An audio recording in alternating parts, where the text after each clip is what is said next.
So welcome to Advanced Weapon Tactics. I'm your host, Little Now. This is Matt from Nod Studios, and we got the Woodling Verona. This is an American hickory axe made in the USA and is meant to chop trees down. But can it go through chainmail and our heads? We'll find out right now. Lil Mao presents Advanced Weapon Tactics, the show that tests the lethality and survival skills of weapons, with improvised tactics and truthful reviews. Do not try this at home. Viewer discretion is advised. So Matt, give us a few words about that American Verona axe. Alright, I think this should at least break the chainmail links and even cause a dent. I'll be really surprised if it, makes a huge slash mark in there and can actually, it actually opens up, because once again, that is a very tough skull. So this is your basic, what is it, like a splitting axe? Yeah, it's meant for, basic lumber work. Yeah. And it is used, so let's show the head of that. Tilt it a little more. Yeah. So the axe is used, but, and, the blade edge, show the edge. It's not exactly the sharpest because it's been used, but we're going to test it anyways and see how it does against chainmail as well as head. Now this isn't normally what you would use as an effective axe because it is heavier than most. It's going to weigh you down, but it can be useful for survival things like breaking into doors as well as chopping wood, for your campsite. So we're going to see how it does today. So I'm going to go for 90-degree strike on the top of the head, and we're going to see what this can do. This is very heavy. I would say this is probably at least 10-15 pounds, so it's got a good weight to it. So it should be able to crack this, even just because it's butted chainmail and it's not really that strong. So give me a countdown, Matt. 3, 2, 1.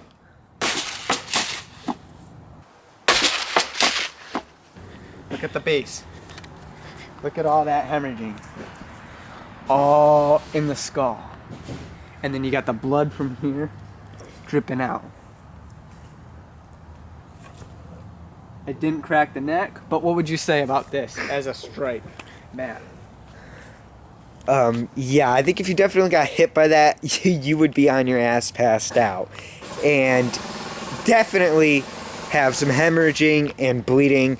And if that was a real person, you would definitely have the top of your head cut open. So I was actually surprised. This did held up very, very, very well.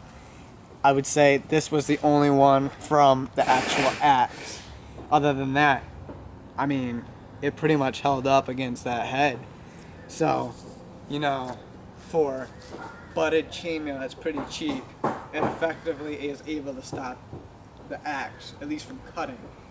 But, as you can see, the sheer blunt power of the axe was able to cause major hemorrhaging. That guy's got a concussion. If he doesn't seek medical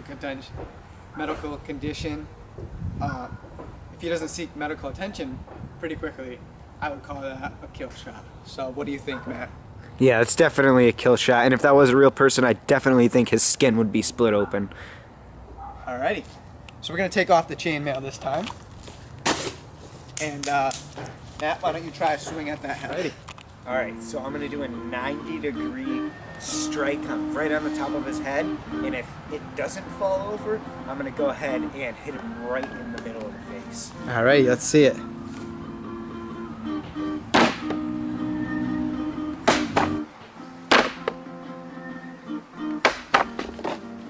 So as you can see, look down here, the blood is just gushing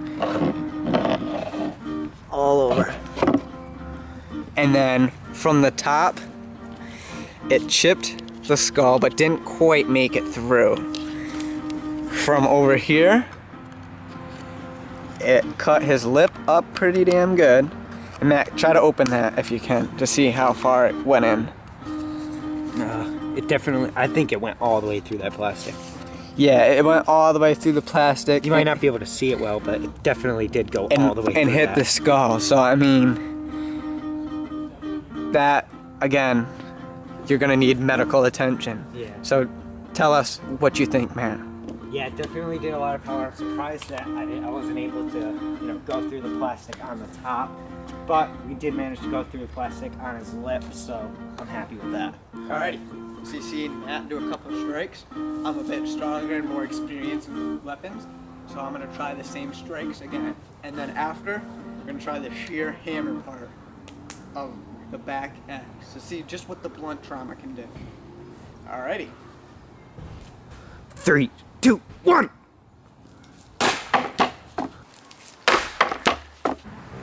3, 2, 1.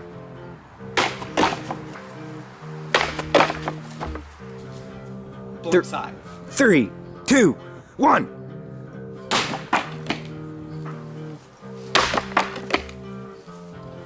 Alrighty, Matt. Assess the damage. Oh.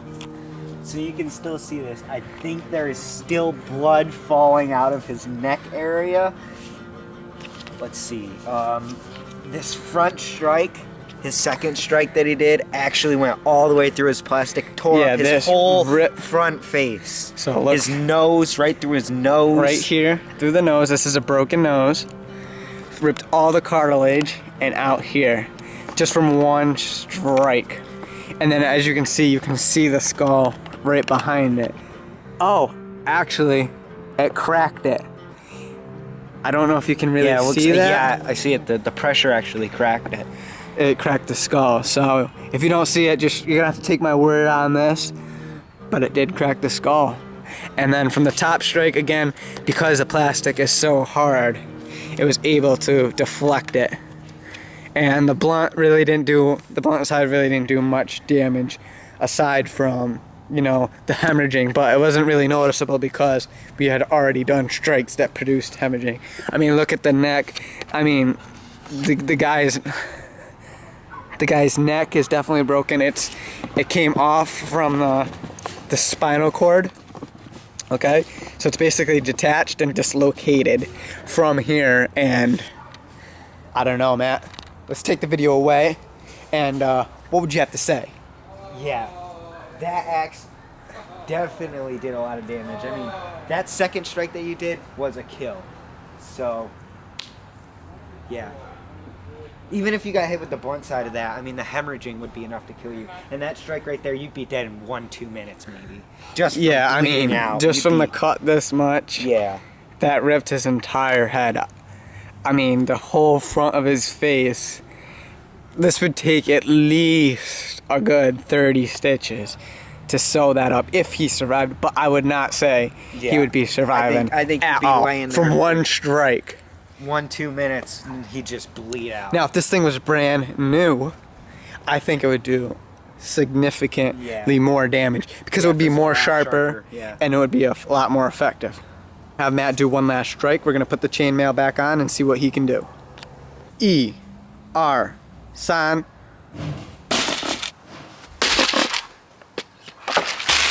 E, R, san.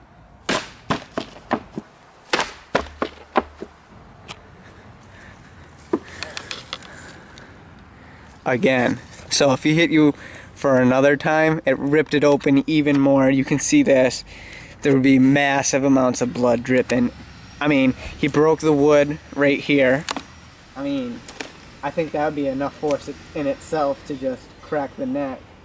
So we're gonna add this one to the dead head pile, and next video we're gonna try an ice pick as well as a sledgehammer to see what the effects can do against our heads. Alrighty guys, I hope you liked the video and I hope you liked what you seen in the video. It's definitely more bloody and more gory because we added more blood packs to it from the previous head that we made, just because we wanted to give you that sense of realism.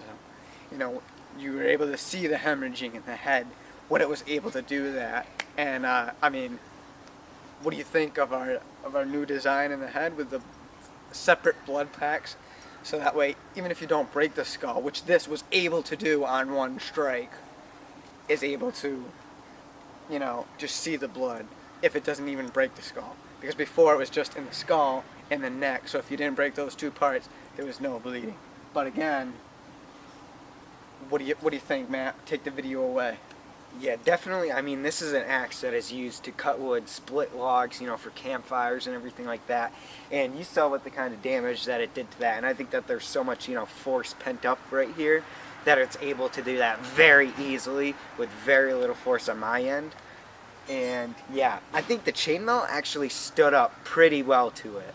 Yeah, I was surprised because Yeah. the chainmail again is meant for slashing, which is like here. You know, it would affect most of the cutting power of the blade. You know, that's what chainmail is Yeah. meant to do. This isn't focused. I mean, it's focused more so than a sword would be, but it isn't focused like an arrow or a bolt, which you've seen in the previous video with the crossbow. That's why that's able to go right through, and this isn't. And that also just shows you that, I mean, yes, it's butted chainmail. It's not the best. But, you know, we're not giving you crap or, you know, telling you something that wouldn't happen. So, why don't you take us away? Thanks for watching, guys. If you like what you saw today, make sure you leave a like and a comment letting us know what you liked in the video, what you didn't like. Just leave us some feedback, whether it be positive or negative. And thanks for watching, guys. And also, make sure you subscribe. And then also subscribe to Matt's channel, Nod Studios. Links will be in the description. Thanks for watching.